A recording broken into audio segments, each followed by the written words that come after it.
আসসালামু আলাইকুম রহমতুল্লাহ। আমরা জানি আজকে অন্তর্বর্তীকালীন সরকারের কার্যদিবস শেষ। তো সেই হিসেবে অন্তর্বর্তীকালীন সরকারের প্রধান যিনি ছিলেন ডক্টর মোহাম্মদ ইউনূস, তো ওনারও আজকে অন্তর্বর্তীকালীন সরকার হিসেবে প্রধান উপদেষ্টা হিসেবে সর্বশেষ কার্যদিবস আজকে ছিল। তো যাই হোক, আসলে উনি ব্যক্তি হিসেবে বা কেমন ছিল এটাই আর কি মেন উদ্দেশ্য। তো ডক্টর ইউনূস সাহেব, এখানে আমি যে কথাগুলো বলবো এগুলো ইসলামী দৃষ্টিকোণ থেকে না, কিন্তু ইসলামী দৃষ্টিকোণ থেকে হিসেব করলে এটা চলবে না। এটা আমি নর্মাল কয়েকটা এমনি কথা বলবো যেটা আমাদের শিক্ষণীয় বিষয় আর কি। তো ডক্টর ইউনূস সাহেব এমন একটা সময় বাংলাদেশের প্রধান উপদেষ্টা হয়েছেন যে স্বাধীনতার পর থেকে এই বর্তমান সময় পর্যন্ত এত কঠিন এবং বিশৃঙ্খলা মুহূর্ত অন্য কোনো সময় স্বাধীনতার পর থেকে আসছিল বলে মানে ইতিহাস যতটুকু আমরা পড়ছি বা এরকম ছিল না আর কি। এত এরশাদ সরকারও তো এইভাবে পতন হয়েছিল, কিন্তু ওনার পরে এত ভয়াবহ পরিস্থিতির মাধ্যমে হয় নাই। তো যাই হোক, ডক্টর ইউনূস সাহেব যখন এর মধ্যে আসলেন, বাংলাদেশের কিন্তু আর্থিক অবস্থাও কিন্তু খুবই খারাপ ছিল। তো সেখান থেকে তিনি যাই হোক অনেক টেনে নিয়ে আসছেন, বর্তমান সম্ভবত 33 বিলিয়ন ডলার। তো যাই হোক, সবথেকে যে বিষয়টা নিয়ে ডক্টর ইউনূসের প্রশংসনীয় সেটা হলো উনি ক্ষমতায় আসার পরে যে বিশৃঙ্খলা, প্রত্যেকটি সেক্টরের মধ্যে যে বিশৃঙ্খলা চলতেছিল, সব থেকে বিশৃঙ্খলাটা মানে একটার পর একটা বিশৃঙ্খলা চলতেই ছিল। যেমন উনি হওয়ার পরেই একটা আন্দোলন হলো কি, যারা ইন্টার পরীক্ষা দিল ওই সময় শেখ হাসিনা এইচএসসি এক্সাম কিন্তু এই 5-7টা হওয়ার পরেই শেখ হাসিনা কিন্তু এই বাংলাদেশ থেকে চলে গিয়েছে। তো এই যে এগুলো নিয়ে কিন্তু একটা সাবজেক্ট ম্যাপিং একটা অবস্থা করলো, সিদ্ধান্ত নিল। এটা নিয়ে বিভিন্ন রকমের আন্দোলন হলো। তো আন্দোলনের মধ্যে কেমন হলো, আন্দোলন করতে করতে অনেক সমস্যা, অনেক ছাত্ররা অবশ্যই গ্রেপ্তার করলো। গ্রেপ্তার করার পরে যাই হোক অনেক একটা বিশৃঙ্খলা পরিস্থিতির মধ্যে ছিল দেশ।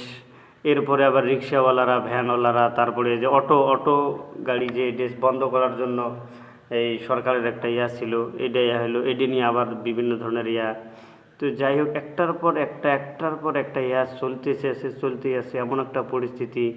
আবার কয়েকদিন গেল সেনা প্রধানের বিরুদ্ধে, আবার কয়েকদিন গেল এই যে উপদেষ্টা আসিফ নজরুলের বিরুদ্ধে আন্দোলন, কিছুদিন গেল আবার এই যে ফারুক না কি নাম যেন, ওই সংস্কৃতি বিষয়ক মন্ত্রণালয় মনে হয়।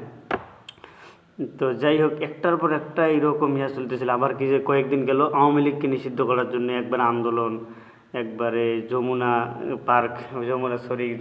ঘেরাও করার জন্য, এরকম একটার পর একটা ভয়াবহ আন্দোলনের মধ্য দিয়ে কিন্তু ডক্টর ইউনূস সাহেবের সময়টা পার হয়ে গেল। এবং সর্বশেষ যেদিন উনি কার্যদিবসে করলো তার আগের দিনেও বিভিন্ন বিষয় নিয়ে আন্দোলন হইল। তো যাই হোক, ওনার জীবনের সব থেকে যে এই সরকার থাকাকালীন যেটা সেটা হলো প্রশংসনীয় বিষয়টা হলো ওনার ধৈর্য। আমরা এমনি বাহ্যিক দিক থেকে যাই বলি না কেন, ওনাকে অনেক সুদখোর বা এই জাতীয় যতই আক্রমণাত্মক কথা বলা হয়, হতে পারে মানুষ হিসেবে মানুষের বিভিন্ন জনের বিভিন্ন রকমের দোষ থাকতে পারে, এটা আমার দৃষ্টিতে এটা স্বাভাবিক, থাকতেই পারে। তবে এনাকে যে এইরকম করে আক্রমণাত্মক বিভিন্ন কথাবার্তা বলা হলো, উনি আজ পর্যন্ত কাউকে কোনো ধরনের কটু কথা বলছে বা এরকম মনে আঘাত দিয়ে কথা বলছে, তো এইরকম আমি আসলে খুব কম মানুষের ভিতরেই দেখি। এবং ইনি এত শান্তভাবে দেশটা পরিচালনা করলো যে ওনার ভিতরে ওনার সব কথা নরম সুরে, আজ পর্যন্ত কোনো রাগের সুরে কোনো কথা মিডিয়ার মধ্যে আসছে এখন পর্যন্ত আমি দেখিনি বা আমার নজরে পড়ে নেই। তো যাই হোক, তারপরে উনি করলো করলো বাংলাদেশের টাকা রিজার্ভ জমা করে দিল। তারপরে উনি যে কথা দিয়েছিল শুরুতে যে উনি একটা নির্বাচন দেবে, আলহামদুলিল্লাহ নির্বাচনও দিয়ে দিল। তো নির্বাচনটা নিয়ে আসলে বিভিন্ন কথাবার্তা এটা হতে পারে। একটা নির্বাচন আপনি যতটা স্বাভাবিক মনে করেন, তা নির্বাচন আপনাকে একজন প্রধান বানাই দেখ পরে বুঝবেন কেমন অবস্থাটা। তো দুই একটা অনাকাঙ্ক্ষিত এবং বিচ্ছিন্ন ঘটনা স্বাভাবিক, এটা করতেই পারে। তবে উনি ওনার কথা মতো উনি একটা সুন্দর সুষ্ঠু নির্বাচন দিল। যদিও এই নির্বাচন নিয়ে হালকা কিছু রয়েছে, তো এটা থাকবেই, এটা স্বাভাবিক। নির্বাচন গণতান্ত্রিক পদ্ধতিতে হলেই এটা বিচ্ছিন্ন ঘটনা ঘটবেই। তো যাই হোক, এবং উনি সবথেকে ওনার আমি যেটা করবো, ওনার মানসিকতাটা এমন যে কাউকে, যেমন আওয়ামী লীগের প্রতি উনি আক্রমণাত্মক কোনো ধরনের দৃষ্টিভঙ্গি আজ পর্যন্ত বড় ধরনের কোনো আক্রমণাত্মক কথা বলে নাই। জামাতে ইসলাম, এই যে ইসলাম ধর্ম, অনেক নেতারা আমাদের দেশে ইসলাম ধর্মকে আঘাত দিয়ে কথা বলে 2 দিনের জন্য নেতা হয়, কিন্তু ডক্টর ইউনূস সাহেব উনি ইসলাম ধর্মকে আঘাত করে বড় ধরনের কথা, আক্রমণাত্মক এরকম কিছু বলছে, এটা জানা নাই। তবে হ্যাঁ, এরকম হইতে পারে যে ইসলাম সম্পর্কে ওনার হয়তো বা অনেক জ্ঞান না থাকার কারণে উনি নর্মালি কথা বলছে, হয়তো বা সেটা ইসলামের বিরুদ্ধে হয়েছে, এরকম কিছু হতে পারে। কিন্তু আক্রমণ যে একটা, যে ইসলামকে প্রতিহত করার জন্য কোনো কিছু, এইরকম কিছু এখনও চোখে পড়ে না আর কি।